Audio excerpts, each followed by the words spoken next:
తప్పు చేసిన వాళ్ళని గత ప్రభుత్వం సంబంధించిన ఇది ఇట్స్ నాట్ అబౌట్ వెండట పగా ప్రతీకారం కాదు, కానీ వీళ్ళని స్వేచ్ఛగా కనుక వదిలేస్తే అదృష్టవశాత్తు ఈరోజు వాళ్ళకి లేరు. వాళ్ళ కనుక ఉండుంటే వాళ్ళకి నిజంగా వాళ్ళకి సమాధానం చెప్పాల్సిన పరిస్థితి ఉండేది.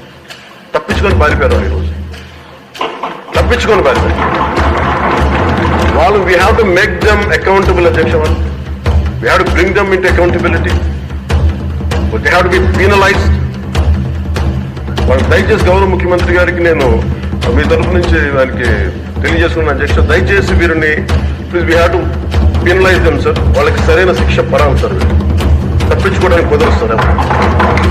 ఎందుకంటే రేపు పొద్దున ఒక ట్రాఫిక్ కానిస్టేబుల్ బలం ఇవ్వాలి అంటే ఆపగలమంటే వాళ్ళు ఏమంటారు సార్ లోపల. నేను చిన్నపాటి కానిస్టేబుల్ అయితే నాకేమనిపిస్తుంది, మీరు పెద్దోళ్ళు అయితే వదిలేస్తారు, మమ్మల్ని అయితే పట్టుకుంటారు. మనకు రూలింగ్ కి, గవర్నెన్స్ కి, అడ్మినిస్ట్రేషన్ కి నైతిక బలం పోతుంది.